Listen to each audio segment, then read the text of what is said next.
Hawley. Thank you, Mr. Chairman. Mr. Haas, if I could just come back to you.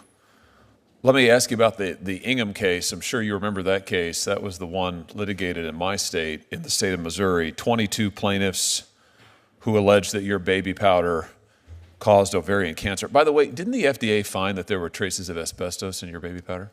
The FDA outsourced to a lab that found asbestos, a trace amount of asbestos in one lot, and 150 studies thereafter were done of that batch and found no asbestos. And if there was asbestos in that... Okay. That's quite the word salad. But if we just compress, I think the answer is yes, right? Did the FDA find that there were traces of asbestos in your baby powder? No, yes. Ultimately... No? Ultimately, the Third Circuit got that wrong? I just read it in their opinion.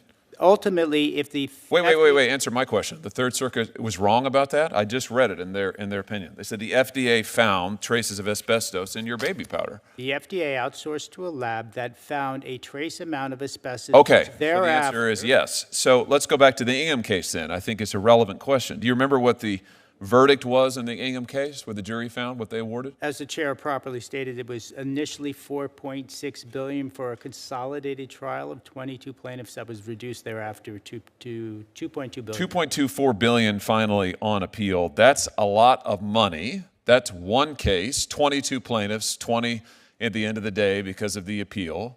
You were facing how many additional cases after that? We have thousands of cases. Tens of thousands, right? That's correct. Okay. So one set of plaintiffs gets $2+ billion. You have the potential for, by that math, tens of billions more, right?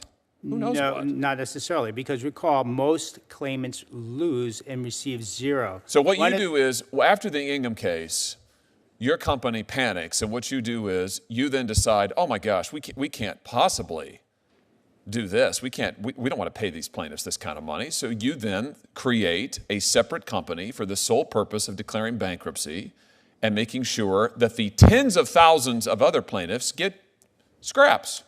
The proposal that we had would never succeed and would not have succeeded but for the support of the claimants that had made the proposed resolution. We went to I have no idea what you're saying. I thought it was plaintiffs who sued you that went all the way to the Third Circuit where they said you couldn't do what you're trying to do. You're saying that you're saying the plaintiffs wanted this? They like the Texas two-step? The plaintiffs want to be denied their day in court and denied recovery? The majority of claimants, counsel representing the majority of claimants, yes, do want this resolution because most claimants receives nothing. Let's talk about what you did. That was an aberrant one-off Let's talk about what you verdict. did. First of all, I think it's outrageous, the idea that plaintiffs want to be denied their day in court. That's why they took you to court. That's why the Third Circuit ruled against you. Let's talk about what you did. Here is, according to the Third Circuit, an abbreviated version of how you tried to avoid actually paying out liability. Old Consumer, which was one of your subsidiaries, merged into Chenango Zero LLC, a Texas limited liability company, wholly owned subsidiary of J&J, with Chenango Zero surviving the merger. Chenango Zero then effected a divisional merger under the Texas Business Code by which two new Texas limited liabilities were created, Chenango 1 and Chenango 2, and Chenango 0 ceased to exist. Then Chenango 1 converted into a North Carolina limited liability company and changed its name to LTL. Chenango 2 then merged into Curahee Holding Company, the direct parent company of LTL. Curahee survived the merger and then changed its name to Johnson & Johnson Consumer Incorporated.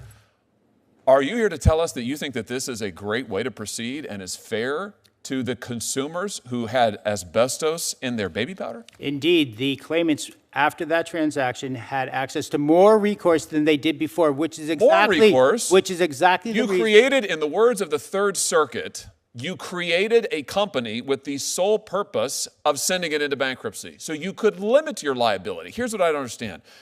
Johnson & Johnson is a hugely profitable company, isn't it? This is where we're talking about a subsidiary. Oh, I know, but you own them all. You own them all. So aren't you hugely profitable? I mean, how much money did you make on the COVID vaccine, for example? Nothing, actually. We made nothing. You got billions of dollars in subsidies from the federal government. Taxpayers have paid you billions. How much did you make on opioids? All those opioids you prescribed? How much did you make on that over the years?